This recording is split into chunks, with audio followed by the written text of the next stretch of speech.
Hey guys, today we are going to work up the 4-leaf clover. Super simple pattern, literally works up in minutes. It's a 2-round pattern that really uses single crochets, half double crochets, double crochets, etc. to get us the volume in the leaf.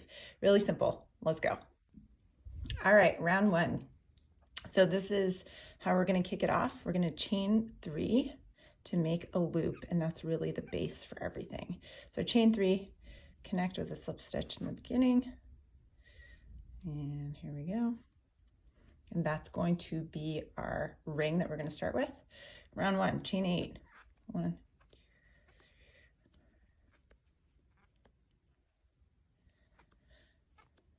2. And we're going to join this back in the center of the ring with a slip stitch. And we're going to do this 4 times. This is going to create the loops that will work the petals in. So there's the first one. So then chain 8 again.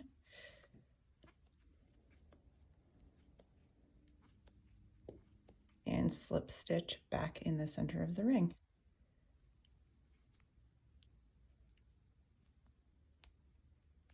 Okay, I'm going to do that 2 more times. Okay, here we go. I've done it 2 more times and I'm back at the beginning. And now we're going to work the stem. So this is after we've done chain 8 and slip stitch into the center. We're going to chain 11.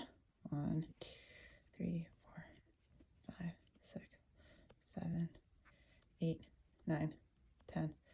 Oopsie. 11. And then we're going to slip stitch in every chain that we just created back. It's going to give it like a little bit of a curve. So we're going to skip the first chain from hook, and we're going to slip stitch in every chain across. It's going to give us kind of a little bit of a curl in the stem. Kind of adds a little bit of character. So I'm going to do that all the way back to the base.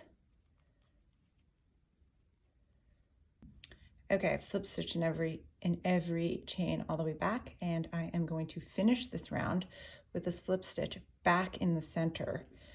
Pretty much everything comes back to the center. And that really completes round 1 of the pattern. All right, on to round 2. In this round, we're really going to work a number of stitches within the rounds of the holes, the loops that we created from the first round. And it is the same for each petal. So the way we start that is a single crochet, single crochet, a half double crochet, and then 4 double crochets. 1,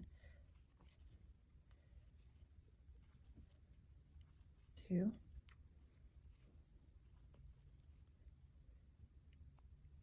3, 4, then 2 triples. So this is going to give us that like heart-shaped petal. You'll see it come to life in just a minute here. So here's your second triple. Now we're going to make that like indent. So we're going to do 1 double crochet. So have it like kind of pucker in the middle. 1 half double crochet. And 1 single. And that is kind of the first half of the petal. And then we repeat the mirror image. So another half double crochet, a full double crochet, 2 triples, or trebles sometimes they're called,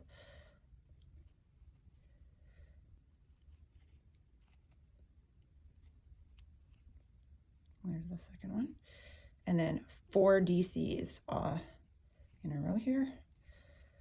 1, 2, 3, 4.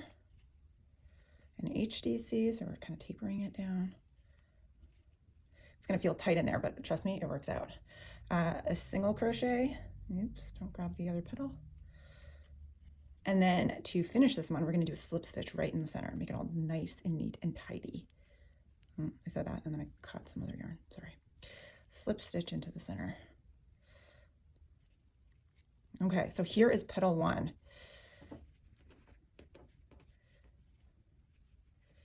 Now we're going to repeat that. So see how it kind of made that heart shape? We're going to repeat that in the 3 remaining loops right here. You don't need to watch me do that. I'll fast forward. Okay, here we are. I finished all 4 petals and I finished my last slip stitch into the center. So it's going to look a little crunched up like this. We got a lot of stitches jammed in there, but trust me, it works out. See, look, proof. So from here, we're just going to bind off. And there's probably a better way of binding off, but for the sake of simplicity and just getting a completed project here, I'm going to do this. I'm going to tie these two together. I'm going to leave the loose ends because I'm going to attach this to something. So depending on how you're going to use it, you may just want to leave a longer tail to bind. And then it's going to look crunchy like this. So the best way to kind of getting it to flatten out is really just to massage like each petal, you know, get it to flatten out like that. It will work. They do settle and flatten out, but it takes a bit of massaging to get it exactly the way you want it to look. So probably a few minutes of this and it'll start to come to life for you. There. That looks good. I'm gonna just hide these little strands. But that's it. That's kind of how you get it done. Obviously, you can make the tail longer. You can make a curl. But that's our 4-leaf clover. So comment below. Let me know if this was helpful and how you plan on using it. I'd love to know. Thanks so much.